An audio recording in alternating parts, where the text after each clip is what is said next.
پوچھا تو جب آئے تو کہتے ہیں کہ ہم سادہ نکاح کرتے ہیں، یہ کرتے ہیں، وہ کرتے ہیں، لیکن اس کے بعد پھر وہ نا ڈیمانڈیں کرنے لگ گئے کہ ہم نے جہیز میں یہ چیزیں لینی ہے، جہیز میں یہ چیزیں لینی ہیں، تو ہم وہ افورڈ نہیں کر سکتے تھے، ماں باپ بھی نہیں تھے، تو اب بہت مشکل ہے، بہت مشکل گزارا ہو رہا ہے۔ تو ہاں جی، تو انہوں نے نہ چھوڑ دیا اور طلاق تک بات آ گئی، طلاق انہوں نے دے دی، مطلب کہ بائیکاٹ کر دیا انہوں نے۔ ناظرین، جہیز کی وجہ سے پہلے بڑے چاؤں سے رشتہ لیا، رشتہ لینے کے بعد ان سے جاب چھڑوائی، 50,000 منتھلی یہ کماتی تھی، جب وہ بھی ہاتھ سے گئی تو انہوں نے ان کو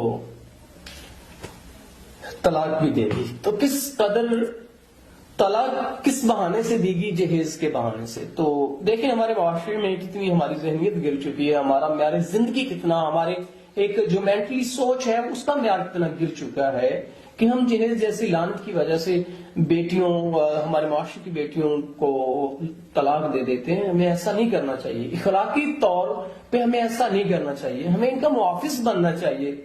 اگر وہ کسی کی بیٹی بہن ہے تو کل کو ہماری بہن بیٹی کے ساتھ بھی ایسا ہو سکتا ہے، تو ہمیں اس چیز کو کور کرنا چاہیے، اس کا احساس کرنا چاہیے، نہ کہ کسی کی بیٹی کو طلاق دے دینی چاہیے، حل ڈھونڈنا چاہیے اور گزارا کرنا چاہیے، جو کہ ہمیں اسلام بھی اس بات کا درس دیتا ہے۔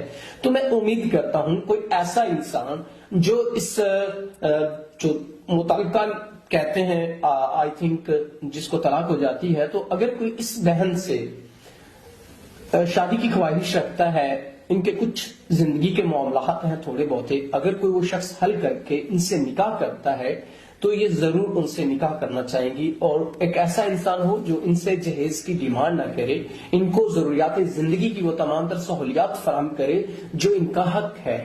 تو بہن، اگر کوئی ایسا انسان جو آپ کے تمام تر معاملات زندگی کو بہتر طریقے سے حل کر سکتا ہو، عزت و احترام دے سکتا ہو، اگر اس کی پہلے کوئی شادی بھی ہوئی ہو یا آپ کو باہر لے جانا چاہے، آپ کو مسئلہ یا اعتراض تو نہیں ہوگا؟ نہیں، مطلب کہ نا مخلص ہو انسان تو، اور آپ کو اعتراض نہیں ہوگا؟ ہاں جی، یہ ویڈیو آپ کی مرضی سے بنائی جا رہی ہے؟ ہاں جی، کوئی اعتراض نہیں، آپ نکاح کر لیں گی نا؟ ہاں جی۔